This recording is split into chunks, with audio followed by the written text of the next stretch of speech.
Boruto episodes 253 and 254. This will mostly be a 254 review, but out of respect for the previous episode, I'll give my quick thoughts on that. But other than that, just wow.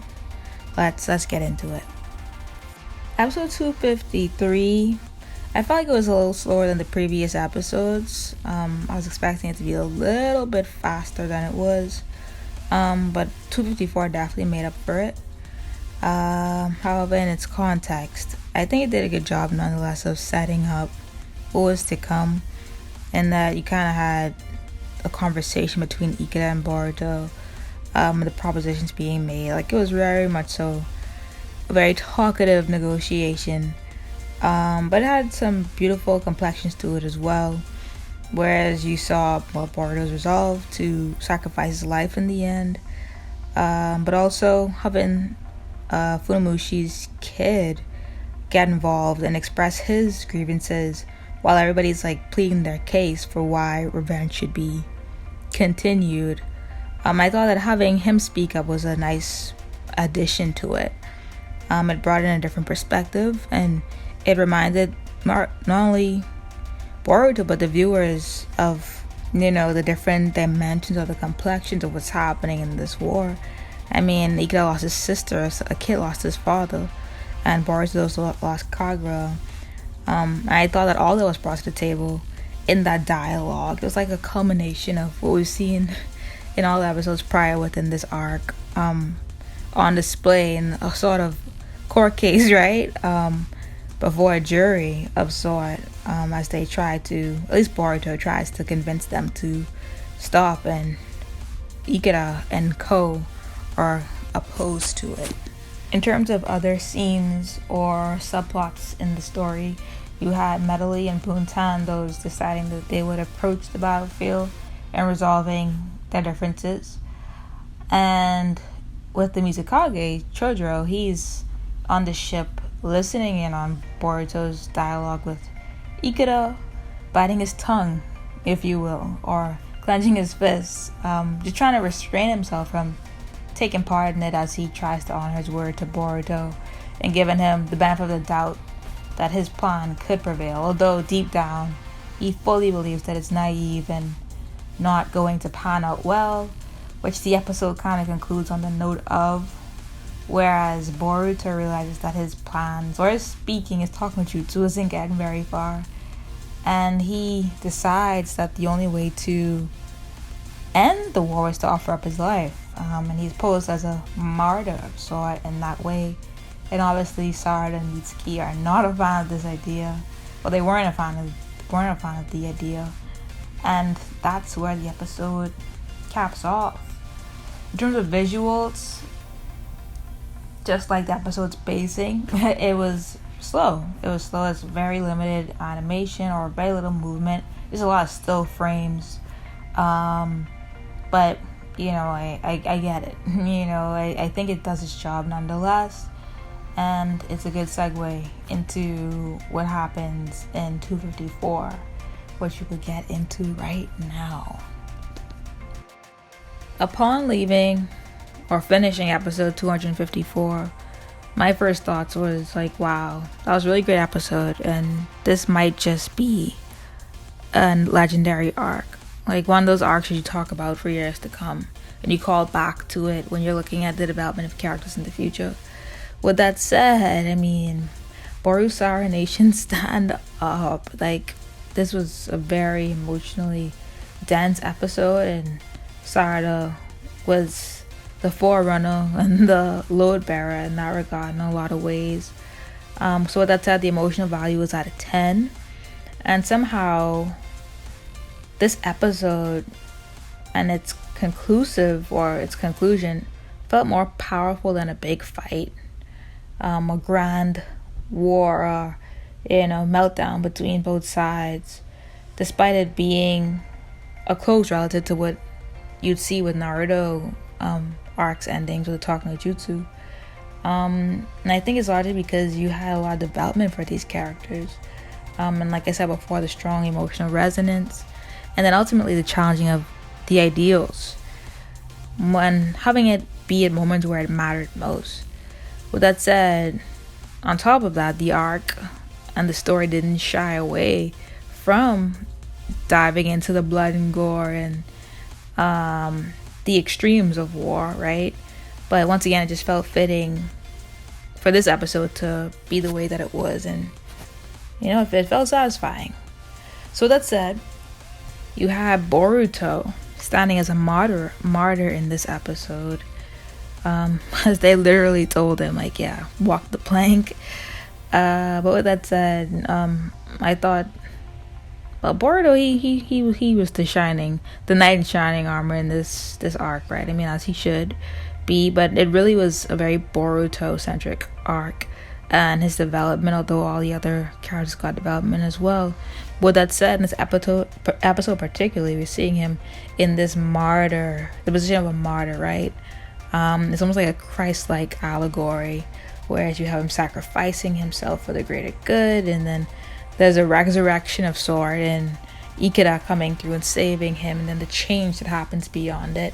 I thought that was really nice to see.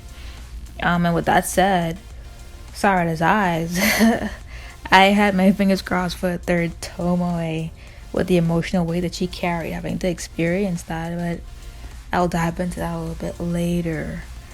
With that said, though, on another note, it was nice to see Kawaki showing up and delivering the final blow. I really loved that his character remained consistent, and how the scene with Arayumi carried a different feel and color than what was happening on the lower deck. Because, I mean, at the lower deck, you have Boruto changing everybody's minds about vengeance, and Ikeda, ending everything. But in the upper deck, you have Kawaki and Arayumi going at it. And these are two people who, are sticking to their guns. They're not really into the whole fairy tale hocus pocus ending, right?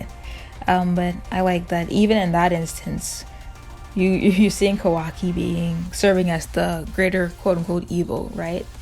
And that although he isn't completely aligned with what's going on down there, he's more aligned with that than what Arayumi has going on. And I just thought that was a good closing to both the tension surrounding both of those characters throughout the arc. And I will add, I think it's a healthy observation to note that Kawaki was very unbothered in having to kill Arayumi. And I think that's just the writers planting a seed for the viewers to kind of watch grow and develop throughout the course of the series with him and his contrary ideals. With that said, I can't say that I wasn't grateful that he showed up in the way that he did. It was feeling a little bit too sweet, although I enjoyed the sweetness of the ending. But once again, I think that it kept a tether of that conflict or the demonstrative nature of these things, and how it's not gonna look the same for everybody, right? So I thought that was pretty cool. But ultimately, I really do trust that his approach and how he handles things will only go so far without resulting in a greater falling out in the future. And on the heel of that, I can't say I wasn't expecting it to end so soon. I was thinking that maybe there was going to be like 2 or 3 more episodes to this arc, and maybe there will be in terms of just tying in the loose ends. But with the pacing of the previous episodes, I was not anticipating this episode to be like that episode, it's that episode. But I can't say that I'm unsatisfied with how they handled things, and maybe like I said, maybe in the next few episodes it's gonna have a little bit of something, but I don't foresee anything too crazy happening, as it seems like Boruto and everyone is back in the leaf talking to Naruto. In terms of visuals, I thought that there were some nice moments. Some images that stand out to me would be like Kabuno crying, or Sarada's tears and her several, pleas for it to stop.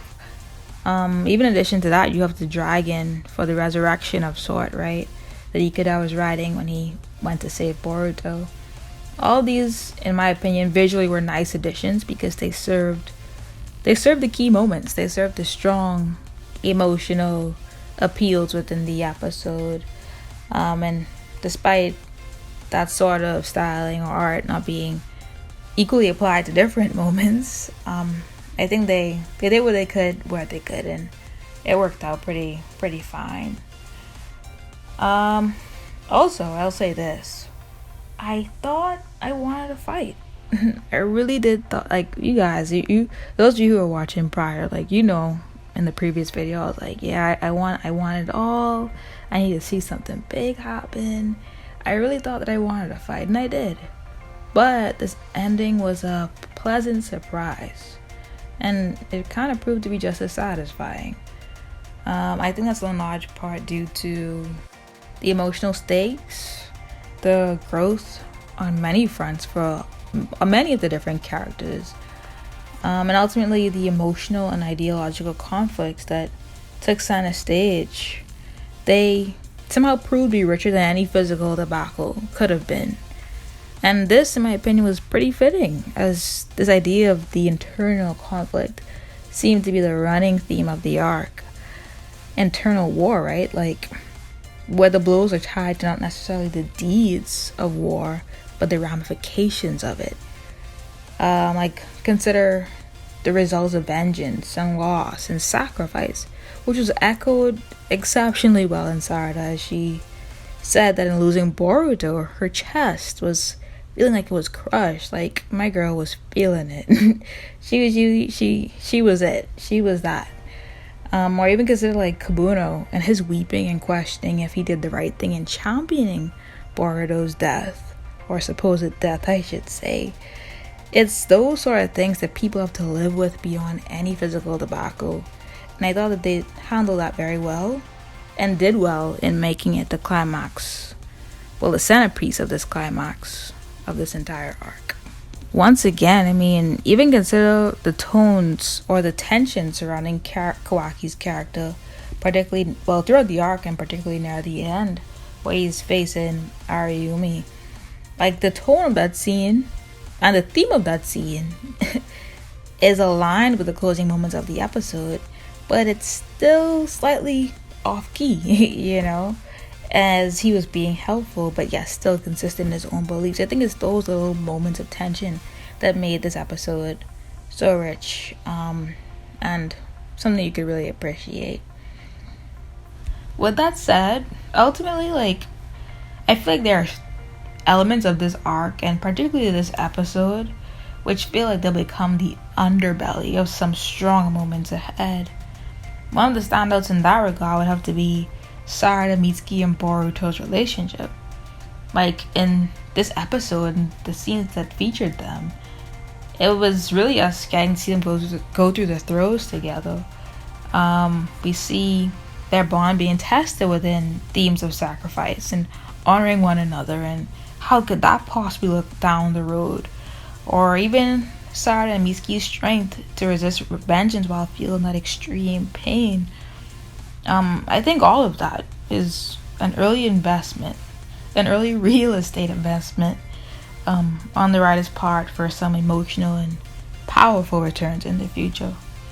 I mean, most notably, we got to see more insights even into Sara's bond with Boruto. And I mean, with that said, Borusara Nation, stand up. I'm sure all Borusara stands were elated to see this episode.